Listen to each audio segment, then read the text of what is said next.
É com imenso prazer, é com grande gratidão a Nossa Senhora que eu quero acolher nesta tarde, agora 21h02, no queridíssimo Portugal, o nosso caríssimo Padre Duarte Lara. Vamos trazer o Padre Duarte. Padre Duarte, boa noite, Padre, sua bênção. O senhor não sabe como eu estou feliz. Obrigado, Padre Wander. Deus abençoe a si, a todos, a toda a equipa. Pois é uma alegria participar nesta live. Eu também sigo alguns dos seus conteúdos com muito entusiasmo e louvo a Deus por nos mandar irmãos que nos mostram o que é que está acontecendo no mundo, o que é que Deus quer de nós. É uma bênção ter luz no meio desta confusão em que vivemos. Padre, com grande alegria, eu vou pedir uma coisa a todos. O horário no Brasil é um horário diferente, mas essa live com certeza esta formação vai chegar a muitas almas que necessitam do conteúdo que nela vai ser dado nesta noite. Aí em Portugal, nesta tarde no Brasil, mas já somos quase 500 linkados. Então, passe este link para o maior número de pessoas que você puder. Façam bem as almas. Façam um trabalho agora de apostolado da formação.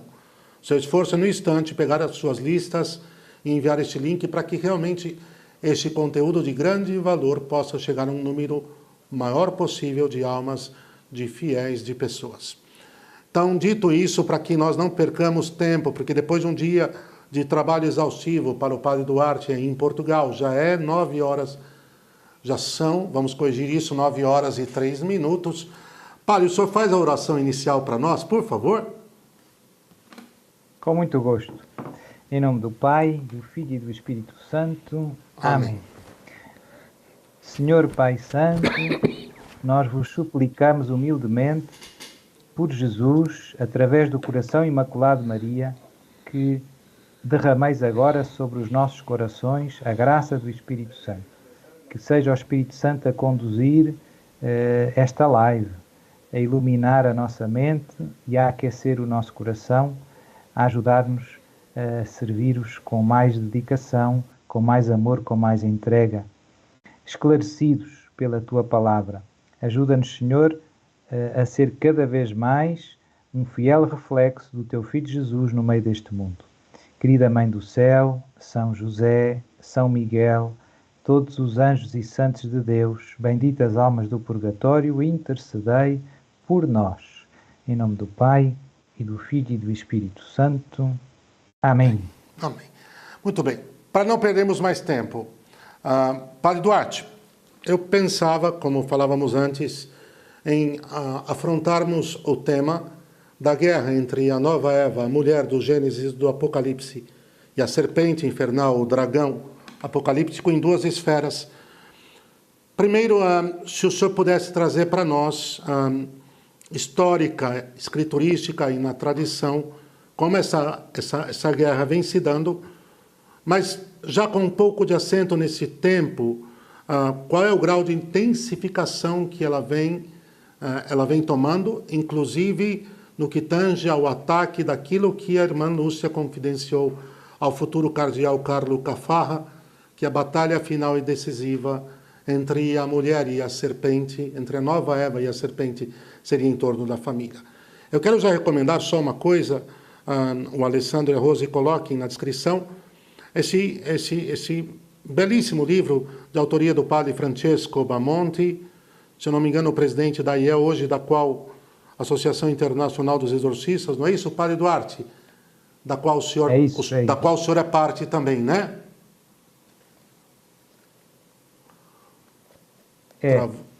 Ele ainda é o atual presidente. Este ano vai haver eleições em outubro. Eu penso que ele já foi 2 mandatos. Tem sido um excelente presidente e um fiel seguidor dos passos do Padre Gabriel à Morte, que ele também conheceu muito bem. E pronto, eu sou muito amigo também do Padre Francesco. Do Padre Francesco. Este é a Virgem Maria e o Diabo nos Exorcismos. E porque um acento a mais é que ele está prefaciado, o livro é de 2011, pelo nosso caríssimo Padre Duarte Lara. Está aqui. O livro, eu particularmente Estou edificado, Padre Duarte, pela qualidade da obra. Mas muito bem, a Rose e o Alessandro já colocam.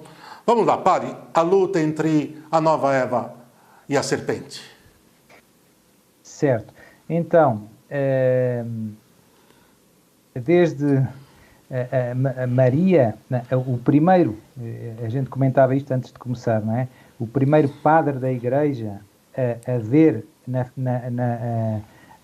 em Maria a nova Eva, quer dizer, o primeiro autor cristão a ver em Jesus o novo Adão é Paulo, não é? Como sabemos bem, na carta aos Romanos tem esse paralelo Cristo-Adão muito claro.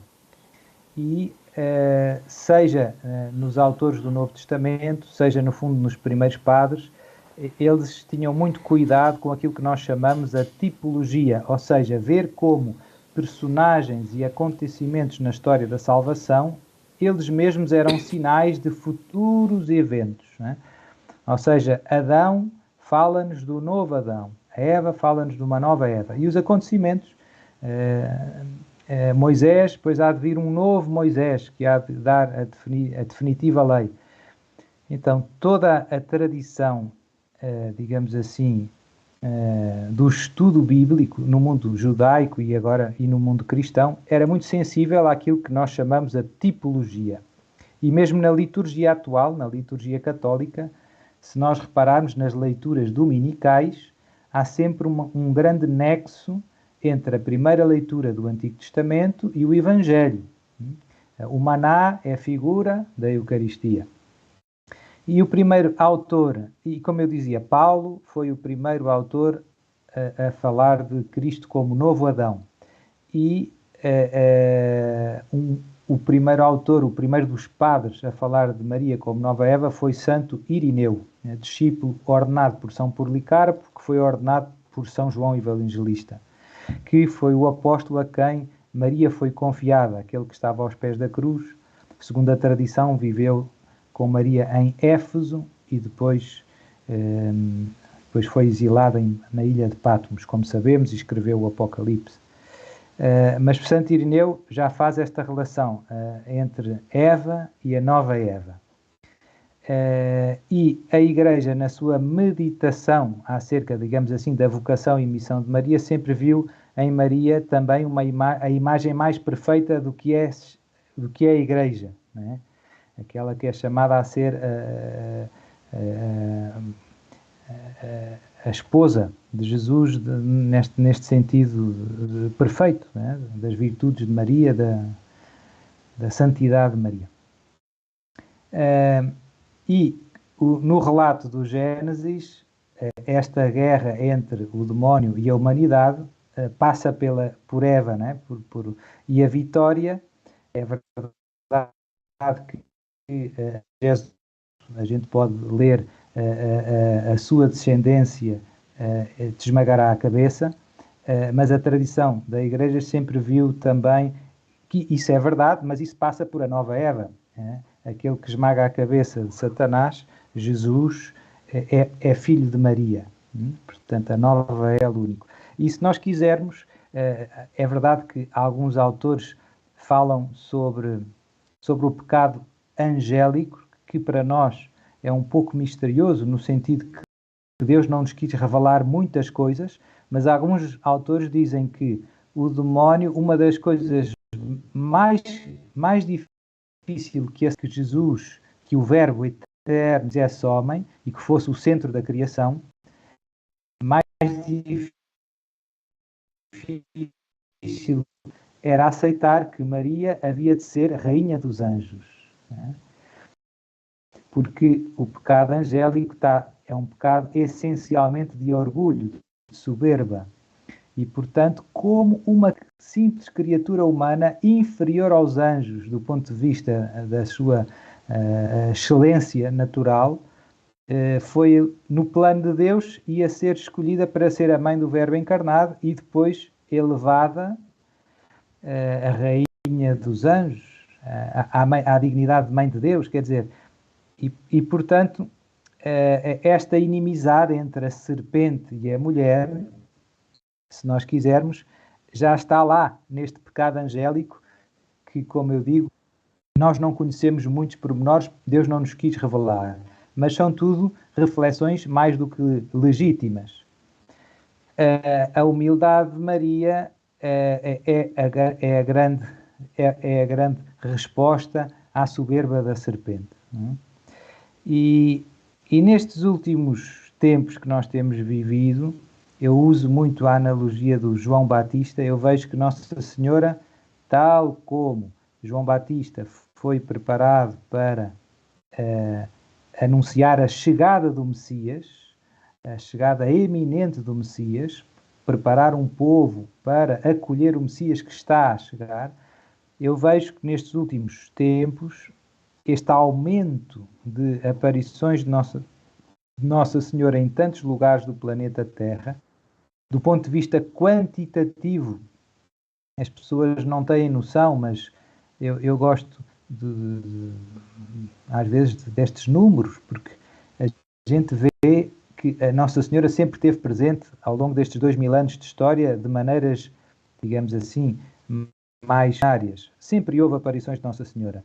Mas a partir, eu diria, da Medalha Milagrosa, de 1830, houve um aumento quantitativo de aparições em todos os lugares e com uma mensagem igual. Eu acho que isso nos deve fazer pensar. E a mensagem é muito parecida com a de João Batista. É um convite forte à conversão, à oração, à penitência, que são meios de conversão, no fundo, a preparar a vinda do seu filho. E o que precede a vinda do seu filho, ou seja, os tempos da grande tribulação, do reinado do anticristo e, por fim, a vinda do seu filho. Portanto, eu comparo um pouco a missão de Maria nestes tempos à missão de João Batista há 2000 anos.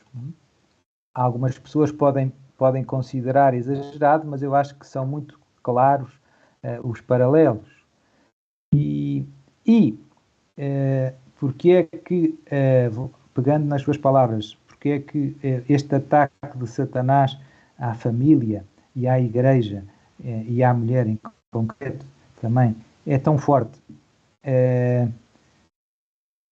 E a instituição familiar e a instituição e a igreja, enquanto instituição, são aquelas instituições que, ao longo da história, têm sido aquelas que transmitem as virtudes, os valores cristãos às novas gerações.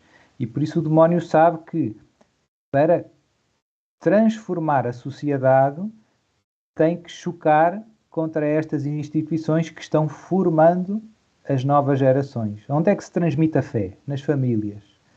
Onde é que se aprende a amar? Nas famílias. E também nas paróquias, né? Na catequese, né? Através dos sacramentos, etc, etc.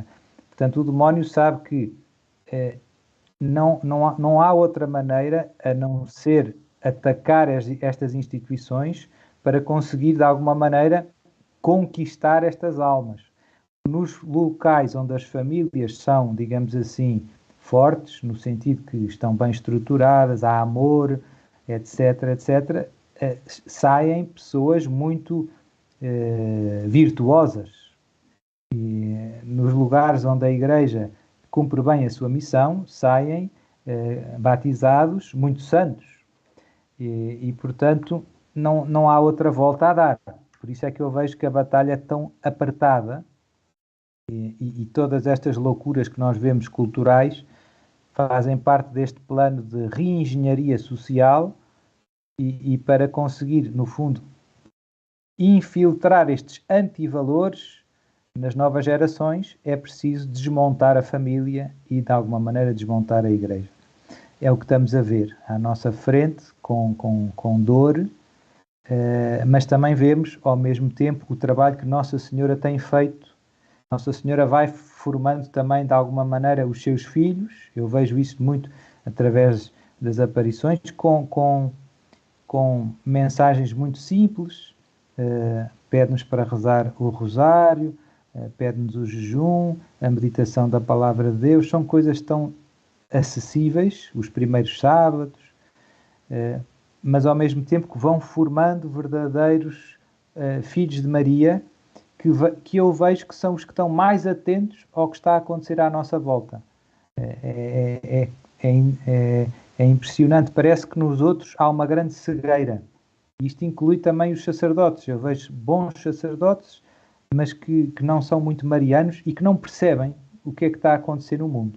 E depois vejo os sacerdotes que gostam de Nossa Senhora e parece que têm uns... É tudo claro o que é que está acontecendo à nossa volta. E isso digamos, é mérito dela. E ela diz em muitas aparições que o exército dela, os pequeninos que ela está formando, são o oposto dos, digamos assim, dos soldados do demónio. O demónio escolhe os poderosos, os grandes, aqueles que têm os maiores recursos financeiros, que controlam os destinos das nações. Então esses ele recruta com grande zelo, e Maria, quem escolhe? Escolhe-nos a nós, que ninguém dá nada por nós. Parece um erro de casting, assim, mas ela diz que se formos como ela, né, se formos pequeninos, se formos humildes, vamos ser aquele David que vai vencer Golias. Aquela imagem, aquela cena bíblica, né? David venceu Golias não pela sua força, mas pela força do Senhor. E assim vai ser com os filhos de Maria, que vão triunfar, não pelas suas forças, mas por terem sido humildes, e se forem humildes, Deus fará grandes coisas neles, como fez em Maria. Portanto, este é um resumo, digamos assim, do panorama que eu vejo assim a acontecer à nossa volta. Por isso temos que... Eu gosto muito da consagração a Nossa Senhora. No Brasil tem-se divulgado muito, e eu penso que muitos destes frutos espirituais que tem havido nestes últimos tempos está ligado com o propagar destas devoções tão poderosas. O Santo Rosário, então agora tem muita gente que faz o Santo Rosário, a Quaresma de São Miguel. Isso são tudo coisas que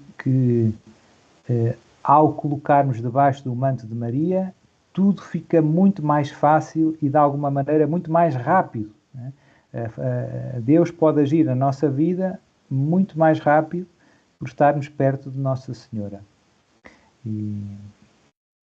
Padre Duarte, se o senhor me permite, estupenda introdução, um panorama já geral, coloca as coisas às claras, como de fato estamos diante de um ataque, como Deus coloca os remédios de sempre, como envia sua mãe como aquela a que prepara o novo e definitivo caminho do Senhor nesta nossa hora. No proto-evangelho está muito claro, o Gênesis 3,15, o proto-evangelho. Estou aqui com a tradução do padre Matos Soares. Porém, inimizades entre ti e a mulher, entre a tua posteridade e a posteridade dela. Ela te pisará a cabeça e tu armarás traições ao seu calcanhar. Padre, o senhor tocava em Paris, o início das ditas aparições, entre aspas, eu tenho muita ressalva com esse termo, modernas, o ciclo dos últimos 200 anos, 2030 próximo serão 200 anos das aparições de Nossa Rainha Santíssima na Rue de Bar. E pela vasta experiência do senhor, padre, depois nós tivemos La Salette, São João Paulo II dizia que para entender a escatologia das aparições marianas era necessário tomar La Salette como chave de interpretação. E para eu não tirar o tempo do senhor, porque eu quero aprender também muito ainda nesta noite, depois vem Lourdes. Lourdes como um desdobramento de La Salette, por incrível que pareça, não associam, mas alguns sérios estudiosos também querem ouvir o senhor. E nos 150 anos de Lourdes, quando em 2008 se completaram 150 anos das aparições de Nossa Senhora em Lourdes, que talvez ganhou um caráter um pouco, não devoto no sentido sacro, mas um pouco devotista e esvaziado da sua mensagem profética de conversão, contrição, arrependimento, de luta pela santidade, o então Papa Bento XVI, que era o romano pontífice à época, enviou para as comemorações, porque ele não foi pessoalmente, o então prefeito da Sagrada Congregação para a Evangelização dos Povos, o cardeal Ivan Dias. O padre Duarte Lara vai se lembrar. Padre, no sermão na Santa Missa Solene dos 150 anos, de 11 de fevereiro de 2008, o cardeal Ivan Dias diz isso aqui: olha, o senhor me corrija, isso aqui tem uma cara de Bento XVI, dá a impressão que Bento XVI que escreveu e disse para o cardeal Dias, vai e lê. O senhor vai lembrar imediatamente, mas para os que nunca escutaram isso, escutem. Na luta permanente e feroz entre as forças do bem e as forças do mal, desde o início da história humana e que continuará até o final, Lourdes se encaixa perfeitamente. Lourdes é um marco, um pico da luta entre a mulher e a serpente. Marca, agora, olha que coisa bela, Padre Duarte, marca a entrada decisiva da Virgem no cerne das hostilidades entre ela e o diabo, como está escrito no Gênesis e no Apocalipse. Lourdes é um marco na luta entre os filhos da luz e os filhos das trevas, entre a fidelidade a Deus e a mentalidade revolucionária que encharcou, inclusive, a Igreja. Padre, pela experiência do senhor, em que medida o senhor vê essa luta se acirrando? Já colocou previamente, mas eu queria que fôssemos um pouquinho mais longe, como, por exemplo, o senhor testemunha o crescimento do satanismo de forma ordinária e extraordinária, de forma por engenharia social, por toda a questão da negação da lei natural, da antinomia e assim por diante. O satanismo crescendo desta forma e da forma explícita realmente através do crescimento de rituais satânicos e coisas afins. E também, ao mesmo tempo em que o senhor consegue identificar ou não o crescimento palpável do satanismo, em que medida, em que sentido também a influência do maligno transpôs as muralhas da cidade de Deus, da Igreja, e vem influenciando no caminho que nós temos tomado? Não sei se eu consegui me explicar. Sim, então, como eu dizia, o exército do inimigo é formado pelos poderosos do mundo e, infelizmente, estas elites, que são uma grande minoria, mas que detêm muitos recursos, são muitos deles, não posso afirmar todos, mas eu diria que muitos, e temos muitos testemunhos e muitas fontes que eu penso que são dignas de crédito, que testemunham que muitos deles são satanistas declarados, né? Há coisas que toda a gente conhece que são públicas, sei lá, há uma loja maçónica ligada à família Rockefeller que nos Estados Unidos, em Nova York, no seu edifício tinha escrito em letras gigantes o número 666. São factos incontornáveis. Não dá para fingir que não é o que é, não é? Enfim, há muita coisa triste. Agora saiu este filme nos Estados Unidos sobre o tráfico de crianças. Infelizmente, é uma coisa que eu já conhecia há muitos anos, que nestes círculos satanistas fazem-se muitos sacrifícios humanos de crianças, algumas delas ainda não nascidas. Há jovens que engravidam. Um pouquinho o áudio. Qual o nome do filme? O filme é esse filme sobre o tráfico de crianças que saiu agora nos Estados Unidos. A Sound of Freedom. Exato. Sound of Freedom. Com o Jim Caviezel. Sim. Né? Com Sim. aquele o autor que fez a Paixão de Cristo, o personagem principal. Sim. Então, que baseado em factos reais, é todo um digamos, coisas que estão a acontecer no mundo que ninguém pensa, mas que fazem, quando a gente vê o que é que está acontecendo, é assustador, não é? São tudo coisas que se entrelaçam. Mas eu diria que estas elites depois com os seus grandes recursos, patrocinam, no fundo, várias agendas que têm o objetivo no fundo, de reengenharia social e, basicamente, apoiam-se muito, digamos que, no famoso marxismo cultural, na ideia, no fundo, nas ferramentas, digamos assim, sociológicas, psicológicas que foi desenvolvendo o marxismo da escola de Frankfurt. Não é? E, infelizmente, entre os quais a gente podia pôr também a teologia da libertação, embora não tenha vindo dali, mas no fundo é a mesma coisa. E infelizmente, há algumas coisas que também nós sabemos por alguns testemunhos credíveis. Por exemplo, há aquela senhora Bella Dodd, que contou que muitos jovens entraram nos seminários infiltrados, no fundo, como comunistas escondidos, né? E, portanto, ela conta a quantidade, mais ou menos, e, portanto, não sabemos exatamente o que é que aconteceu a estes jovens, mas basta que uma pequena parte fique que daria muitos problemas. Estes problemas todos que a gente vê com a questão do homossexualismo dentro da igreja, coisas que não se fala muito, que é um bocado desagradável. Houve um padre polaco que fez um livro a denunciar isto. Infelizmente, a questão dos abusos sexuais é muito triste, mas há uma coisa que ninguém toca muito, que é a máfia, digamos assim, os homossexuais ativos dentro da igreja trabalham em máfia, em rede, coisa que não acontece com os heterossexuais, né? Quer dizer, tem um padre que se apaixonou por não sei quem, mas ele não se associou com mais ninguém para fazer estas coisas, né? Enquanto que a máfia gay, digamos assim, trabalha em rede e depois autopromovem-se. Ou seja, um que é bispo vai escolher os outros, que vai escolher os outros.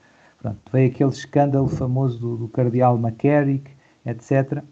Portanto, houve muita coisa que já veio a público que mostra, digamos assim, o Estado, os ataques, no fundo, como o mal se infiltrou na Igreja a níveis nunca sonhados, digamos assim.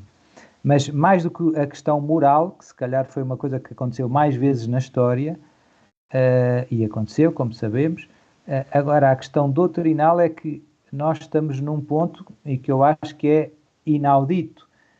Não me lembro, na história da Igreja, acontecer o que está a acontecer hoje. Parece que já não há verdades reveladas por Deus.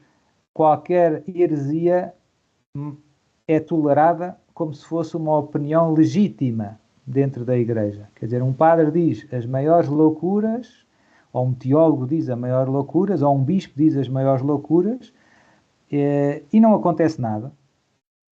E continua como se fosse uma opinião entre tantas, não é?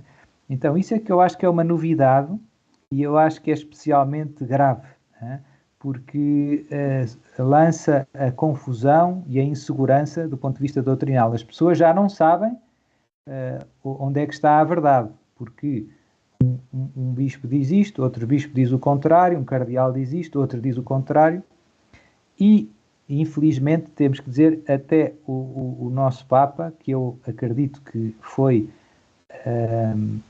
validamente, canonicamente eleito. Há muitos autores, há alguns autores até bons, que eu considero bons do ponto de vista doutrinal, que têm defendido que o Papa não foi validamente eleito. Mas eu acho que não há muito fundamento para justificar isso, não é? Todos os cardeais que participaram no conclave, sem exceção, que eu conheço até hoje, nenhum deles pôs em causa a eleição do Papa Francisco. Nenhum. Agora, também não podemos fingir e dizer que o Papa Francisco tem feito um bem imenso à fé. Eu acho que não tem feito. E eu acho que ele é o Papa. Portanto, separar-se do Papa é separar-se da Igreja Católica. É preciso cuidado. Mas isto não significa que tudo o que o Papa diz é dogma de fé. E às vezes eu acho que há muitas ambiguidades que têm surgido e que já vimos que são um pouco um estilo, não é? De fazer um estilo pastoral, eu acho que não é muito de acordo com a missão que o Papa tem, de defender a fé católica e de confirmar os irmãos na fé.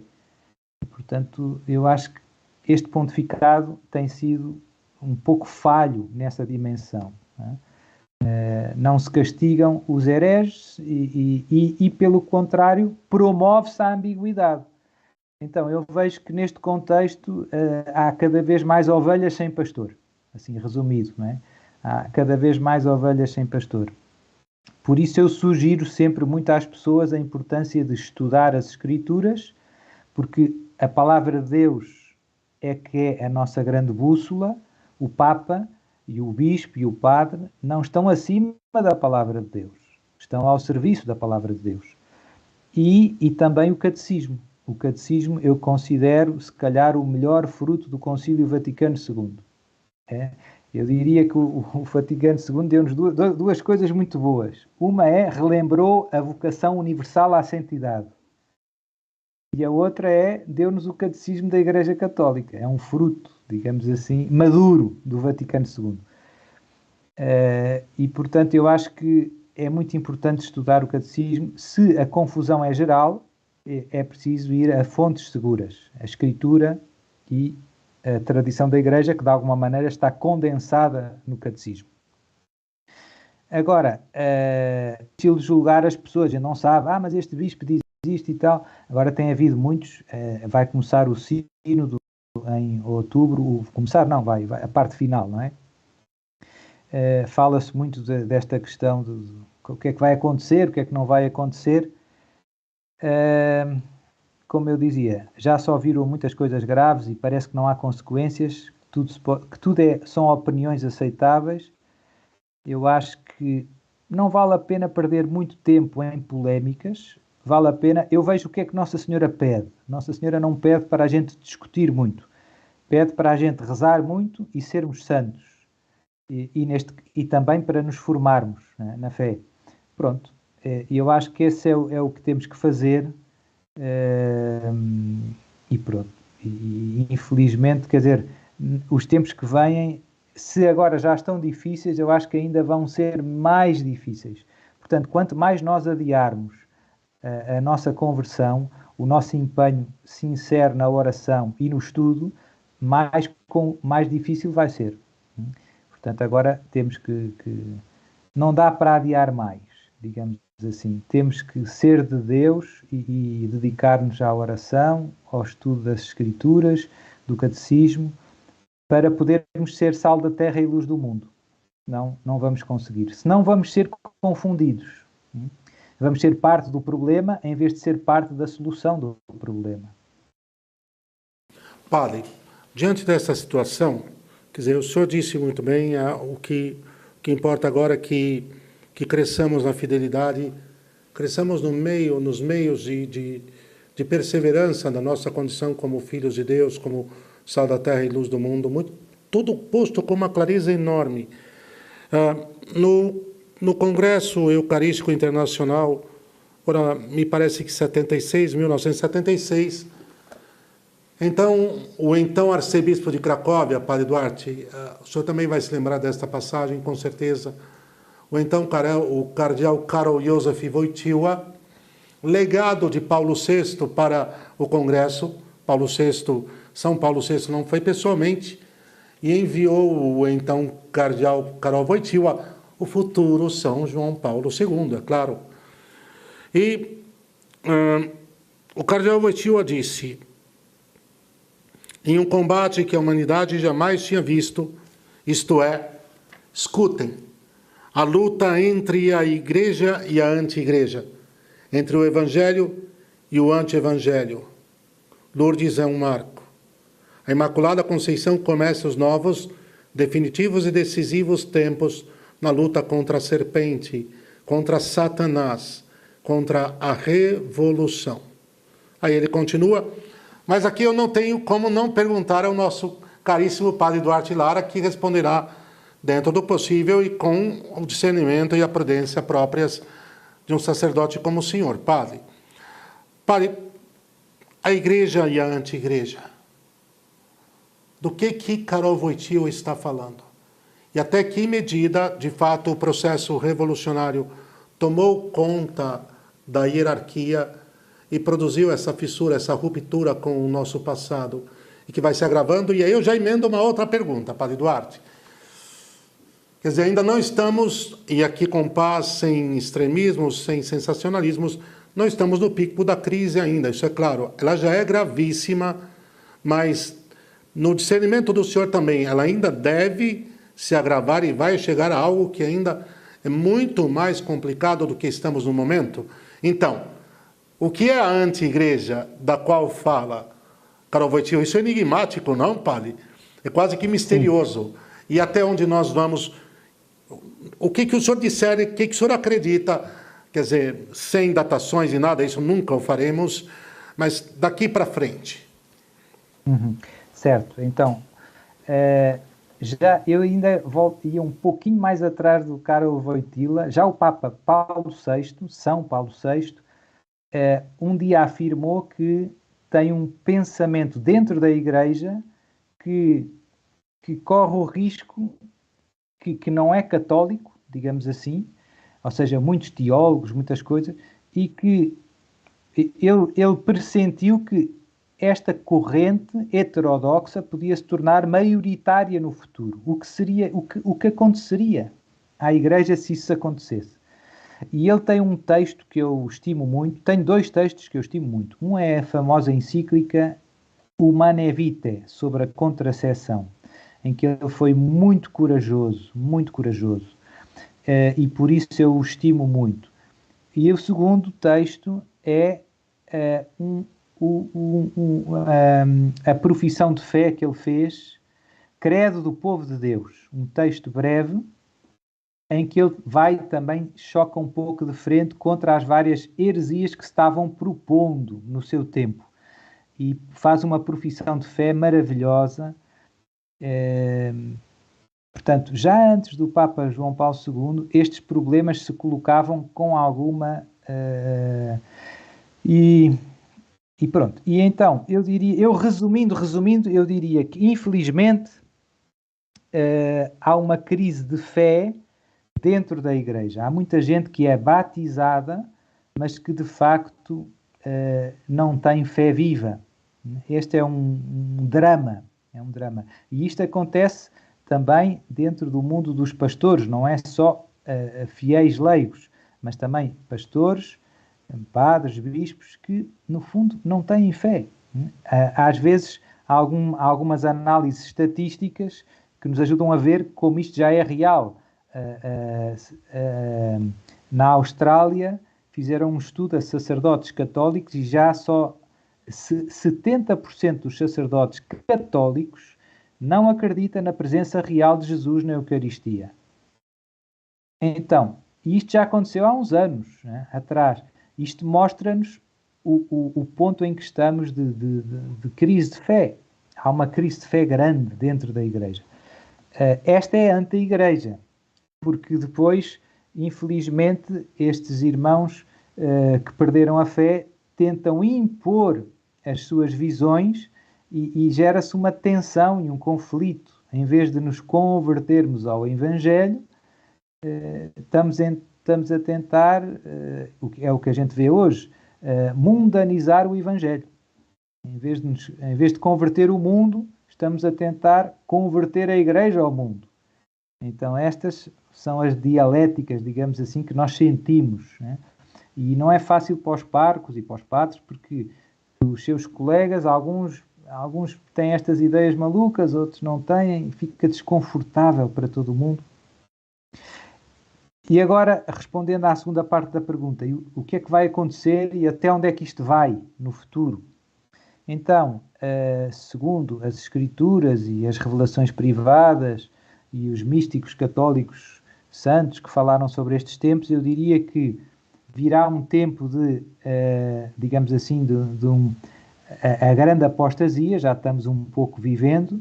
Eu penso que virá também um cisma, segundo vários místicos fala-se de um cisma, em que aqueles que vão permanecer fiéis à fé católica vão ser um pequeno resto. É toda aquela teologia do pequeno resto que já aconteceu noutros momentos da história da salvação. A história dos Macabeus, por exemplo. Portanto, nós vamos passar por algo parecido. Vai sobrar um pequeno resto de católicos que quer permanecer firmes à fé católica, mas que vão ser uma minoria, vão ser um pouco perseguidos por todos, né? Por os outros cristãos e pelo mundo, digamos assim. Depois há o falso profeta. O falso profeta. Alguns dizem que este Papa é o falso profeta. Eu não tenho uma posição ainda definitiva sobre esse tema. Eu acho que o falso profeta ainda é pior. Embora este pontificado eu acho que tenha sido mau, eu acho que este Papa ainda não é o falso profeta. Acho que ainda vai vir E o falso profeta, segundo o Apocalipse, não é o anticristo. É alguém que prepara o caminho para o anticristo. E que, de alguma maneira, é do mundo religioso. É um profeta. É alguém que fala em nome de Deus, mas ou seja, alguém que tem um ofício eclesiástico, mas que vai desviar as pessoas do caminho de Deus. Por isso falso, não é? É este Papa. Há quem diga que sim. Eu não digo nem que sim, que não. Eu acho que não. Mas posso estar enganado. Não sei. Porque de um certo ponto de vista, este Papa tem feito um pouco o jogo do inimigo. É triste dizer isto. Eu rezo por ele todos os dias, e pronto, e é o nosso Papa. O Papa é como um pai de família. Quando a gente tem um pai, o pai é pai. A gente reza pelo pai, ajuda o pai no que pode, e o pai se calhar faz coisas que não devia, a gente não fica orgulhosos por isso, a gente fica tristes por isso, não é? Porque no fundo, e o mesmo vale para o bispo, não é? É alguém dos nossos, não é? Mas voltando, portanto, eu penso que o cisma vai acontecer, não sei se ligado com este sínodo ou não, ou com os resultados deste sínodo ou não. O falso profeta eu penso que ainda vai vir. E depois, finalmente, o anticristo, que penso que se vai apresentar, La Salette fala um bocadinho do anticristo, como, no fundo, um grande solucionador dos problemas da humanidade.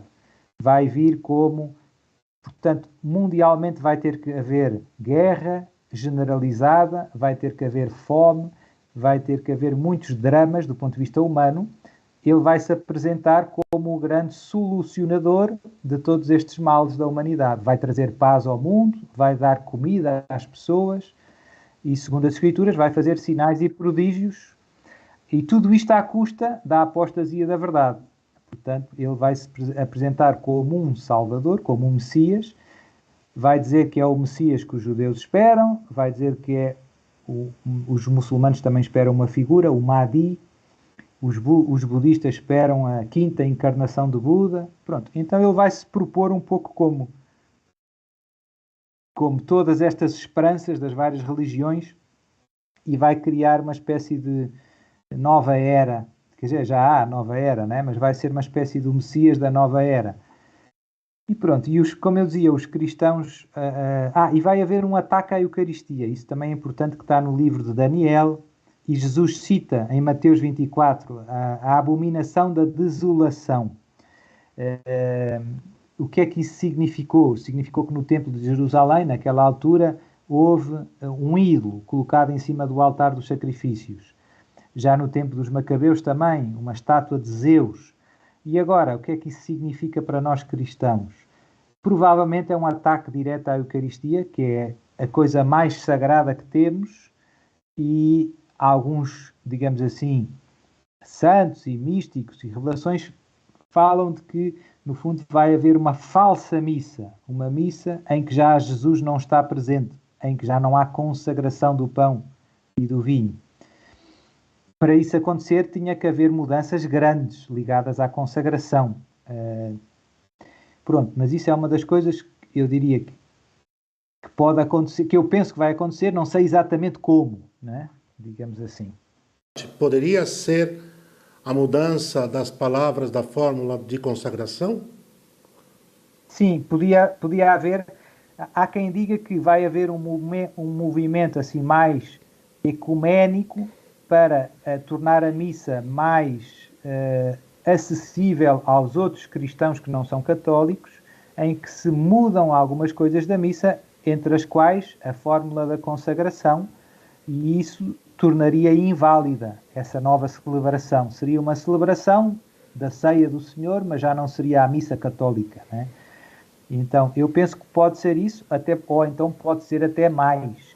E o triste disto é que a gente vê, por exemplo, depois do Sínodo da Amazónia, já há quem proponha liturgias eucarísticas, missa, que absorvem muitos elementos pagãos, digamos assim, que não fazem sentido, né, na liturgia católica.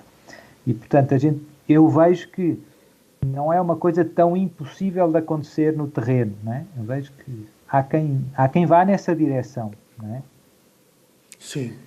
Não sei. Agora, segundo um outro autor espiritual, digamos assim, outro místico, seria uma missa, porque há não muitos anos o Papa, este Papa Francisco, deu a possibilidade das conferências episcopais proporem novas orações eucarísticas e pedirem a aprovação a Roma. E então, há quem diga que vai haver uma proposta de uma missa destas ecuménica que Roma não vai aprovar, mas que na prática vai começar a ser utilizada, né? Podia ser isso, podia. Só que aqui entramos no mundo das conjecturas, que não sei se são não são muito benéficas.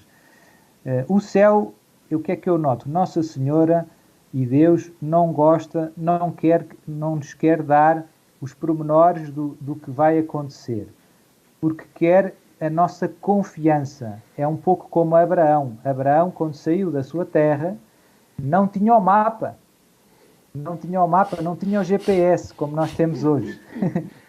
E então, teve que caminhar pela fé, teve que confiar naquela palavra que Deus lhe disse, naquela ordem. E hoje, Jesus e Maria fazem o mesmo connosco.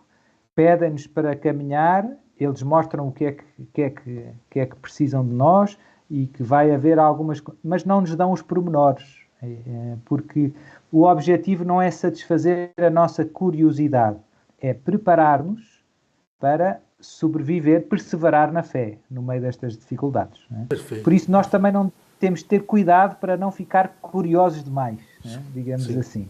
Sim.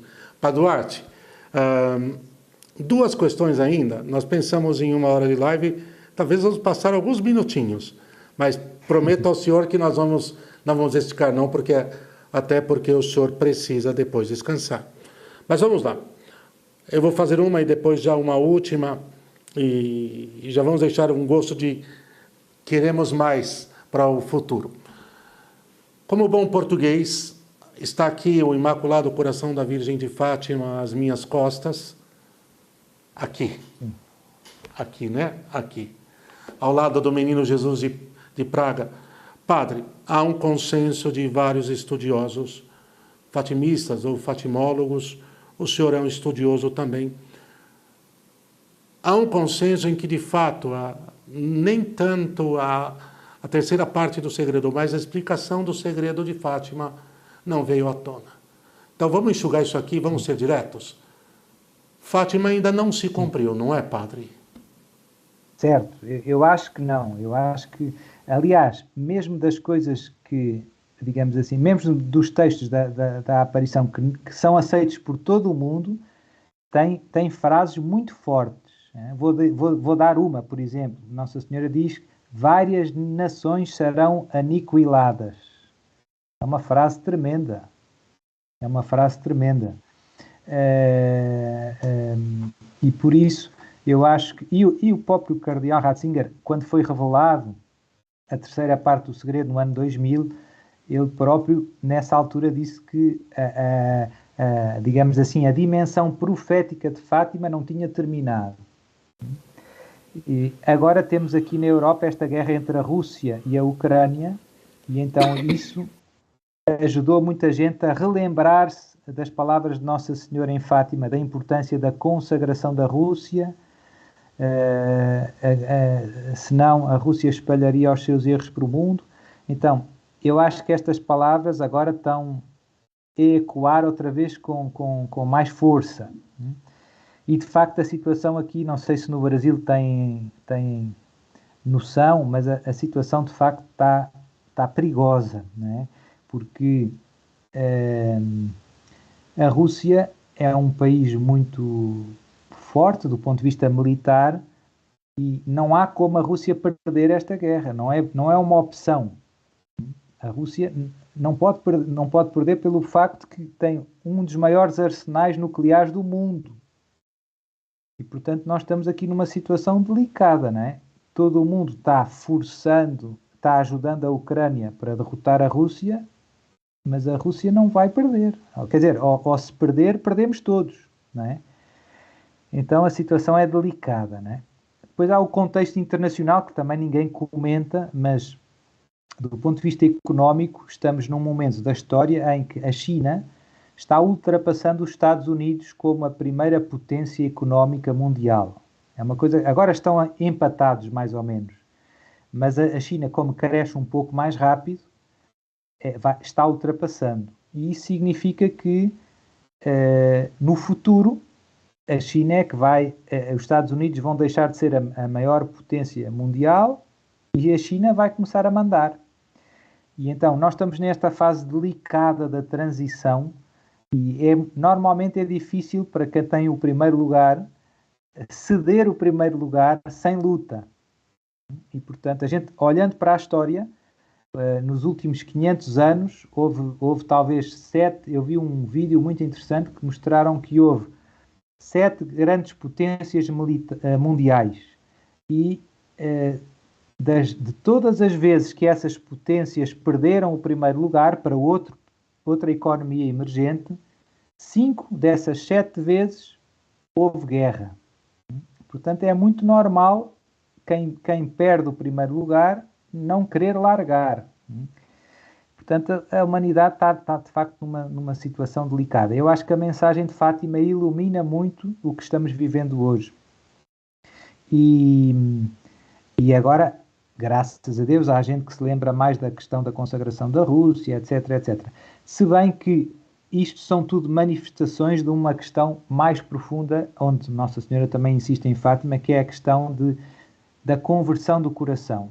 Já eu uso muito a analogia da Primeira Guerra. Em 1917, Nossa Senhora diz: a guerra vai terminar, mas se os homens não mudarem de vida, virá uma guerra, outra guerra, maior. E infelizmente veio a segunda. E a pergunta que eu faço é: e agora? Já estamos convertidos? Eu acho que parece-me que infelizmente estamos ainda mais longe de Deus do que estávamos na Primeira Guerra e na Segunda Guerra. E por isso o que é que podemos esperar? Não podemos esperar nada de muito bom. Por isso é que é todo este ênfase na conversão. Nossa Senhora parece um disco, uma música. Antigamente tinha aqueles discos de vinil riscados, não é? Só sai a mesma mensagem, porque é urgente. Eu gosto, a questão dos pedidos de Nossa Senhora é que são urgentes, mas nós não levamos muito a sério. Este é um pouco o drama da nossa época. Mas o senhor sabe, Padre Duarte Lara, que o senhor foi agora cirúrgico. Estou aqui com o quadro da Santa Jacinta.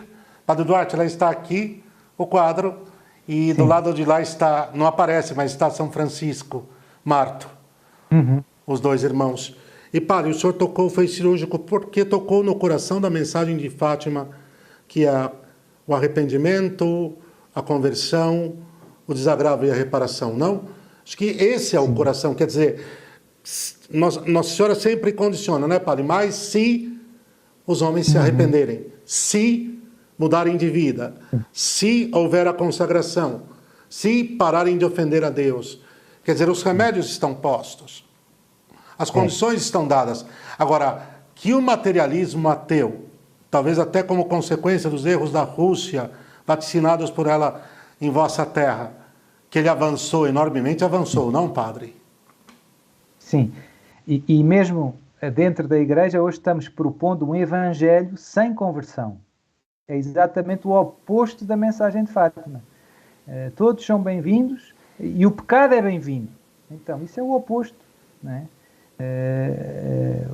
O Jesus, a primeira pregação de Jesus, não é? Depois do batismo de João, arrependei-vos, né? E acreditai no Evangelho. Portanto, a palavra, o arrependimento, não pregar a conversão, não pregar o arrependimento, não é católico. Não é católico. E hoje estamos nesse drama, eu penso. Não é? Sim. Com este.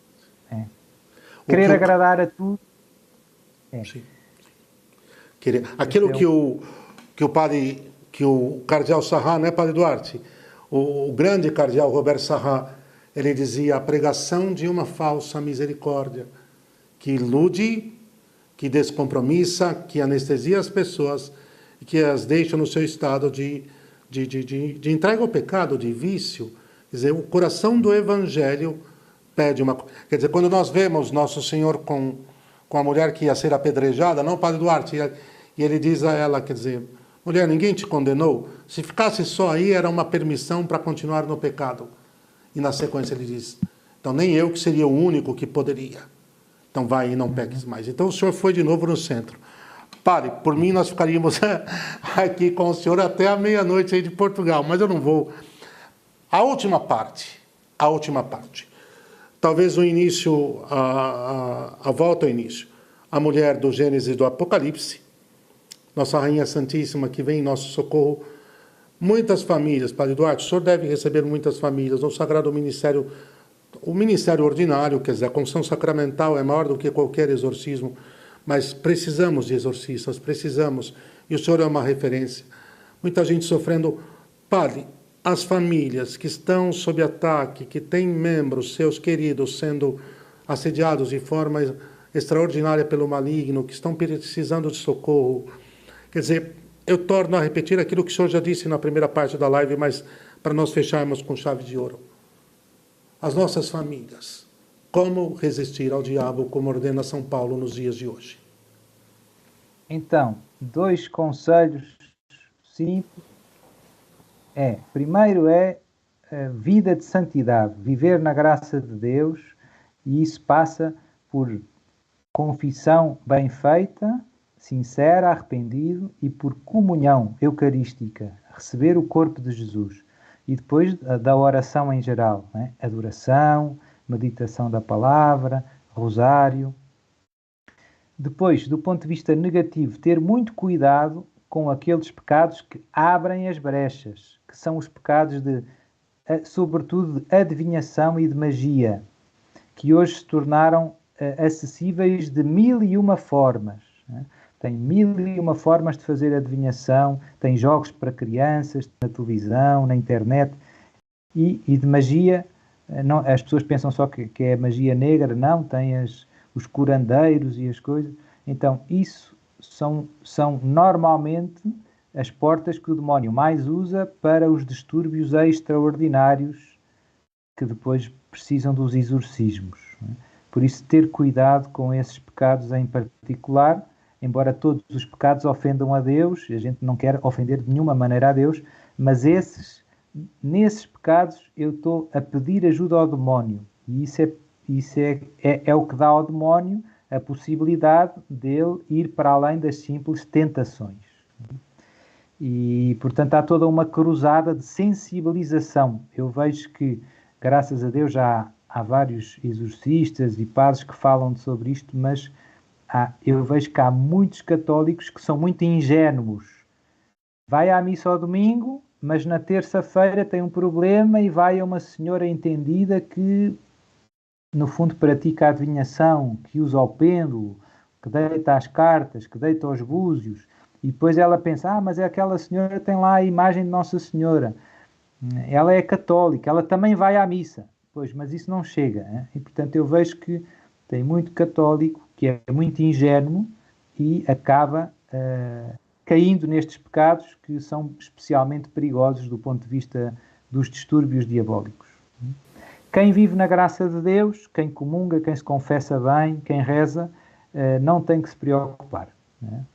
Estamos mais do que protegidos contra todos os ataques. Sim. Padre, olha, está aí então a orientação dada às nossas famílias, o recurso que não falha nunca, a graça de Deus, a vida de oração, a permanecer na graça, como disse o Padre, está sob os auspícios, cuidados de Nossa Senhora. Padre Duarte, eu espero reencontrar o senhor muitas vezes ainda, então vou deixar o senhor fazer as considerações finais. É claro que nem poderíamos aprofundar a exaustão todos os temas, mas éramos dar um flash, uma corrida em todos eles. Eu acredito que foram bem afrontados de forma objetiva e rápida. Mas então agora as considerações finais do senhor. Depois eu pediria que o senhor nos desse a bênção.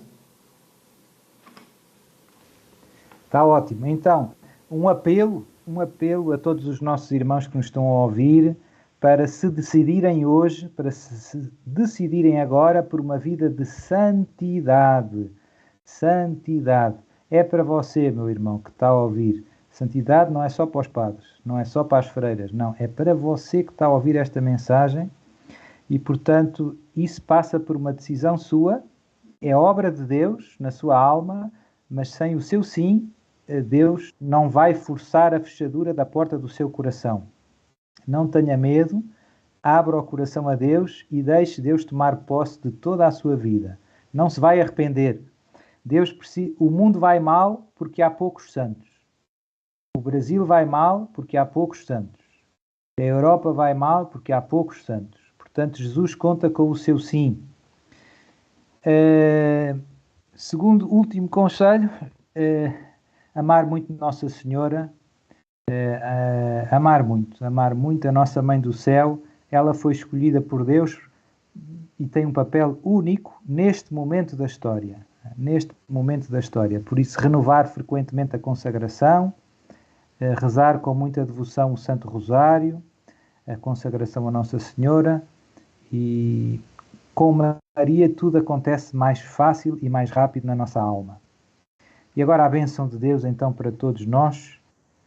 Oremos. Senhor Pai Santo, eu te suplico por todos estes meus irmãos que nos seguem e te peço que derrames agora sobre eles a tua poderosa bênção, que pelo poder da tua bênção sejam destruídos todos os malefícios, maldições, pragas, que possam, todos os ataques diabólicos que possam ter feito contra eles, por inveja, por ódio ou por vingança, que o teu Espírito Santo seja derramado agora pela tua bênção nos seus corações, que eles se decidam por uma vida de santidade, por amor à Virgem Maria, e que sejam canais das tuas bênçãos e das tuas graças no meio deste mundo que se tornou tão confuso, tão frio, tão escuro.